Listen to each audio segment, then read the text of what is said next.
There are 6 phrases that should make you pack your bags and leave immediately.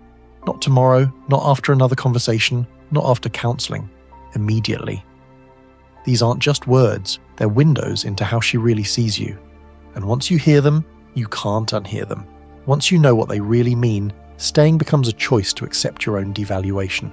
Let me decode these relationship-ending phrases that too many men tolerate, thinking they're just how women talk, when they're actually declarations of contempt.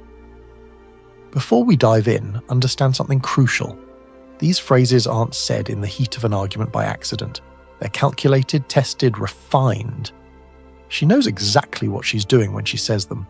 She's watched how you react, measured your tolerance for disrespect, and calibrated her words for maximum impact. This isn't emotional overflow, it's emotional warfare. Phrase number 1. A real man would. The moment these words leave her mouth, you should be heading for the door.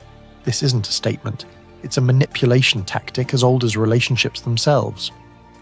A real man would buy me that purse. A real man would handle all the bills. A real man wouldn't complain about my spending. A real man would let me go through his phone. Notice how it's never about character or values. It's always about compliance. This phrase exploits every man's deepest insecurity. Am I man enough? She knows that questioning your masculinity triggers something primal, something that makes you want to prove yourself. But here's the trap. The definition of real man changes based on what she wants in that moment. Today a real man buys jewelry. Tomorrow a real man doesn't need sex. Next week a real man doesn't need friends. The goalposts move because the game is rigged. I had a client whose girlfriend constantly used this phrase. A real man would support my dreams, she said, while refusing to work and calling shopping her passion. A real man would understand, she said. After cheating, a real man would forgive, she said, after destroying his property during an argument. He spent 3 years trying to become this real man before realizing the definition was simply a man who does whatever I want without question. The proper response to a real man would is simple. Then go find him. Don't argue, don't defend your manhood, don't try to prove anything. Someone who loved you wouldn't question your fundamental worth as a man to manipulate behavior. They wouldn't use your gender identity as a weapon. The fact that she's willing to do this tells you everything about her character and nothing about yours. Phrase number 2, then why do I need you? This is the mask completely falling off. She just told you exactly how she sees you, as a utility, not a person.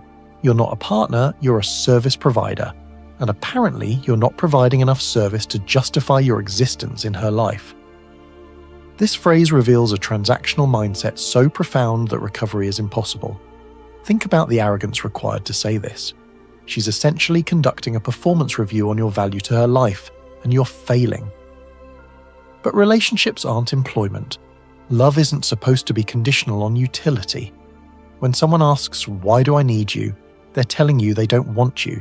They want what you provide, and the moment someone else provides it better, you're replaced.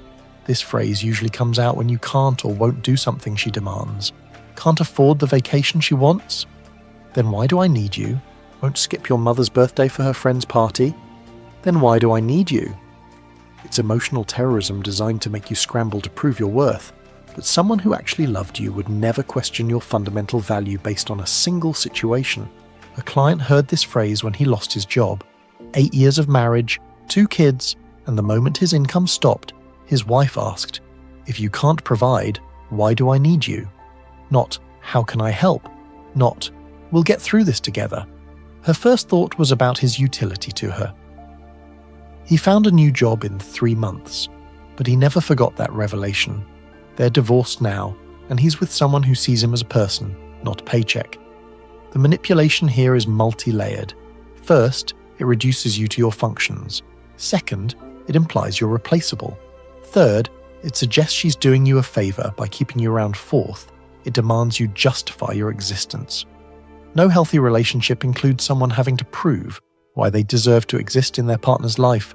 Your presence should be wanted, not justified by utility. Phrase number 3, I didn't ask you to. This might be the most soul-crushing phrase on this list. You do something thoughtful, caring, loving, and she dismisses it entirely. I didn't ask you to is the ultimate denial of your effort, care, and initiative. It's saying your autonomous acts of love are worthless unless specifically requested. It transforms you from a partner into an order fulfillment system. I've seen men destroyed by this phrase. Guy spends his Saturday fixing her car so she'll be safe. I didn't ask you to. Man surprises her with flowers after a tough week. I didn't ask you to. Husband takes initiative to handle the kids so she can rest. I didn't ask you to. Each time, his voluntary act of love is rejected, teaching him that initiative is punished, care is unwanted, effort is meaningless. This phrase does something particularly insidious. It erases gratitude from the relationship. Gratitude is the lubricant that makes relationships work. When someone stops appreciating what you do, they stop seeing you. You become invisible. Your efforts become expected. Your care becomes assumed. And once gratitude dies, love is already in the morgue. The psychological damage this causes is severe. Men are wired to provide, protect, and solve problems. When those efforts are met with, "I didn't ask you to," it's not just rejecting the action, it's rejecting the man's fundamental way of showing love. It's saying, the way you love is wrong, unwanted, and burdensome. That's not feedback, it's emotional annihilation. A man I counseled spent years hearing this phrase. Every gesture, every effort, every attempt to make his wife's life better was met with, "I didn't ask you to." He eventually stopped trying. Why bother? And when he stopped, she accused him of not caring anymore. The same efforts she rejected when given freely, she demanded when withheld.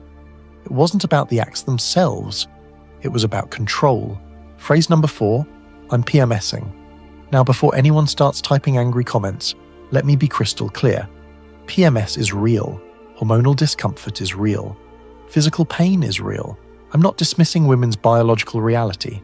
What I'm addressing is using PMS as a universal excuse for any and all bad behavior, disrespect, or cruelty. There's a massive difference between needing understanding for physical discomfort and using hormones as a free pass for emotional abuse. Here's the test. Does she only acknowledge PMS after she's done something horrible? Is it brought up as explanation or as immunity? Sorry I screamed at you for an hour, I'm PMSing. Sorry I threw your phone against the wall, I'm PMSing. Sorry I told your mother she's a terrible person, I'm PMSing. This isn't seeking understanding, it's avoiding accountability. I had a client whose girlfriend used PMS to justify absolutely anything cheating.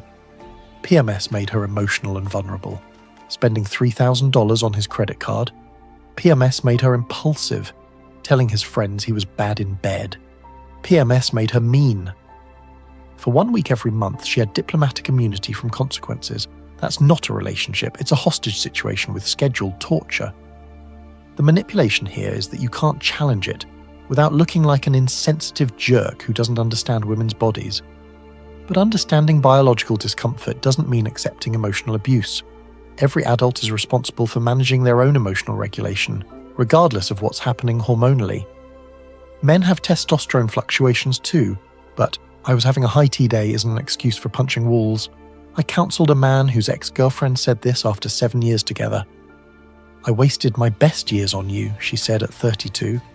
But during those 7 years, he paid her student loans, supported her through 3 career changes, helped her through her father's death, and built a life together. Apparently, all of that was nothing compared to her best years. The narcissism required to see it this way is staggering. This phrase is often deployed when she realizes the relationship isn't heading where she wanted. Maybe she expected marriage and you're not ready. Maybe she thought you'd be richer by now. Maybe she assumed you'd change in ways you haven't. Instead of acknowledging these were her unexpressed expectations, she blames you for wasting her time by not becoming her fantasy. The proper response is to agree and leave. Yes, if being with you was a waste, then let's stop wasting time immediately. Don't argue about the value of your shared experiences. Don't list all you've done for her. Someone who sees your entire relationship as waste isn't going to be convinced by logic. They've already rewritten history to make themselves the victim. Phrase number 6. If you don't like it, go find someone else. This is the ultimate power play. She's so confident you have no options, so sure you won't leave, that she's literally daring you to go. This phrase only comes out when she believes she has leverage, financial, emotional, social, or familial. She thinks you're trapped and is rubbing your face in it. The arrogance here is breathtaking. She's essentially saying, I know you hate how I'm treating you, but we both know you won't do anything about it. It's not just dismissing your concerns, it's mocking your perceived powerlessness. She's betting everything on your weakness, your fear, your lack of options. It's the relationship equivalent of what are you going to do about it? This phrase often emerges when she's gained weight, stopped having sex, become disrespectful, or otherwise violated relationship expectations. Instead of addressing the issue, she deflects with this ultimatum. But notice, it's never said with sadness about potentially losing you. It's said with contempt, with confidence that you're too weak to actually leave. A client heard this when he complained about his wife's spending. She'd run up $30,000 in credit card debt on his accounts. When he confronted her, she said, "If you don't like how I spend, go find someone else." She knew he wouldn't leave because of the kids. She knew he feared divorce court. She was right. He stayed another 2 years of financial abuse before finally breaking. The tragedy is that many men hear this phrase and don't leave. They internalize it as proof they're stuck. But this phrase should be a gift. It's her telling you exactly what to do. She's literally giving you permission to find someone better. Take it. Call her bluff. Pack your things and go. The shock on her face when you actually leave is worth the price of admission. Here's what all 6 phrases have in common. They reveal a woman who doesn't see you as a person. You're a tool, a resource, a function, an accessory to her life. Your feelings don't matter. Your efforts don't count. Your needs are irrelevant. You exist to serve her purposes, and when you fail or refuse, you're defective and replaceable. These phrases also share another characteristic. They're tests. She's testing how much disrespect you'll tolerate, how much devaluation you'll accept, how small she can make you feel while you still stay. Each time you tolerate one of these phrases, you fail the test. You teach her that this behavior is acceptable, that you'll endure anything, that you have no boundaries. The societal conditioning that makes men tolerate this is strong. We're told that women are just more emotional, and we need to be understanding. We're told that relationships require compromise, which somehow always means men compromising. We're told that happy wife, happy life, as if our happiness is irrelevant. This conditioning keeps men in abusive situations, thinking it's normal. But it's not normal, it's not acceptable, and you don't have to tolerate it.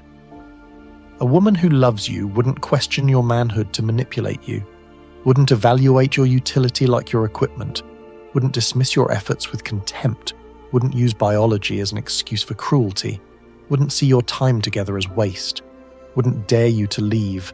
The damage these phrases do is cumulative. Each one chips away at your self-worth, your confidence, your sense of reality. You start believing maybe you're not a real man, maybe you're not providing enough value, maybe your efforts are worthless, maybe you deserve the treatment. This is how emotional abuse works. It makes you complicit in your own destruction. I've seen strong, successful men reduced to shells by these phrases. Men who run companies but can't stand up to their wives. Men who've served in combat but cower at their girlfriend's contempt. Men who would die for their families but are dying from their families instead. The psychological warfare these phrases represent is more damaging than most physical abuse. The solution isn't to argue when you hear these phrases. Don't defend yourself. Don't try to prove her wrong. Don't engage in the discussion she's trying to have. These phrases aren't invitations to dialogue, they're declarations of war. And the only winning move in this war is not to play. Leave. Walk away. Choose yourself. When you leave, something interesting happens. Suddenly she remembers your value. Suddenly she appreciates what you did. Suddenly she wants to work on things, but this isn't real change. It's panic at losing control. The contempt hasn't disappeared. It's just temporarily hidden. Give her another chance, and these phrases will return, usually worse than before. The recovery from hearing these phrases takes time. You'll doubt yourself. Question if you overreacted. Wonder if maybe you should have tried harder. This is normal. It's the aftermath of emotional abuse. Your brain is trying to make sense of someone who claimed to love you saying things designed to destroy you. It doesn't compute because healthy people can't imagine being that cruel to someone they love. But here's the truth that will set you free. Someone who says these things doesn't love you. Love doesn't question your worth as a human. Love doesn't reduce you to utility. Love doesn't dismiss your efforts. Love doesn't use biology as an excuse for cruelty. Love doesn't see time together as waste. Love doesn't dare you to leave. What you experienced wasn't love. It was exploitation disguised as relationship. The standards you accept determine the life you live. If you tolerate these phrases, you're accepting a life of disrespect, devaluation, and emotional abuse. You're teaching not just her, but yourself, that this is what you deserve. Every time you stay after hearing these phrases, you're voting for your own suffering. But when you refuse to tolerate them, everything changes. You might lose that specific relationship, but you gain something invaluable: self-respect. You send a message to the universe about what you will and won't accept. You create space for someone who actually values you to enter your life. You choose dignity over dependency. I've worked with hundreds of men who've heard these phrases. The ones who stayed got worse treatment over time. The disrespect escalated, the contempt deepened. The phrases got crueler, but the ones who left, they found peace. Many found better partners. All found themselves. The temporary pain of leaving was nothing compared to the permanent pain of staying. There's a lie our culture tells men, that we need to endure anything for love. That suffering in relationships proves commitment. That tolerating disrespect shows strength. But real strength is having standards. Real commitment is to your own well-being. Real love doesn't require you to accept emotional abuse. The fear that keeps men tolerating these phrases is usually about being alone. But being alone is infinitely better than being with someone who sees you as less than human. Solitude is peaceful. Contempt is torture. An empty bed beats a bed shared with someone who despises you.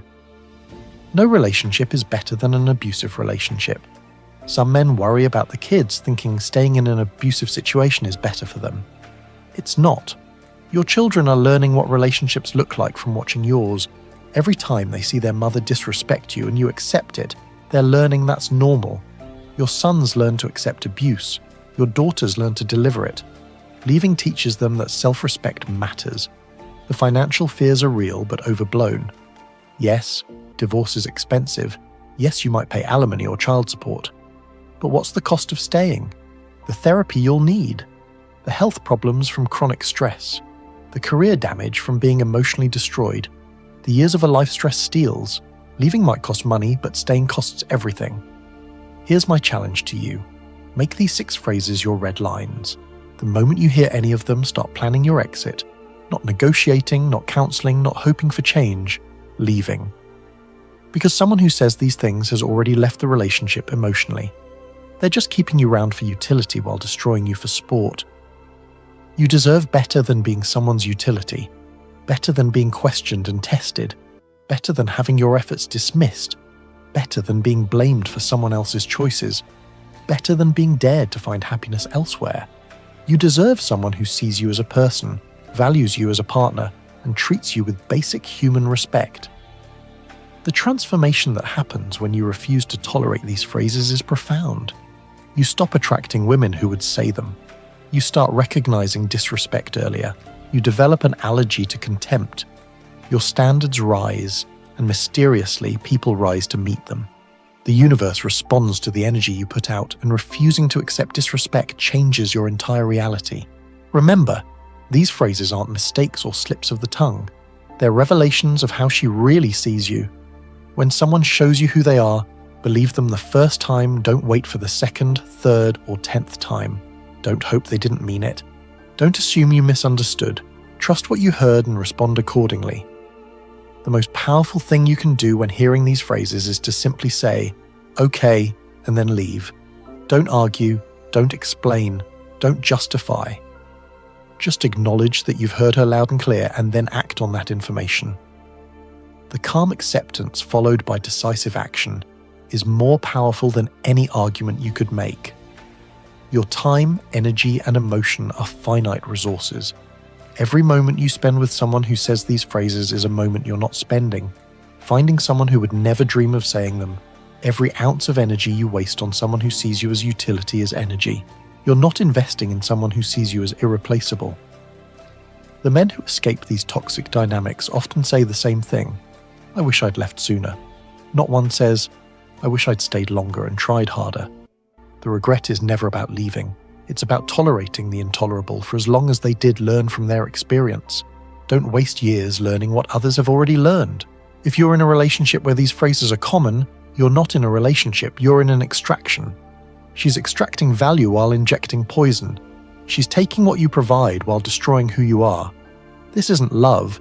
It's not even like, it's usage with a side of contempt. The good news is that women who would never say these phrases exist.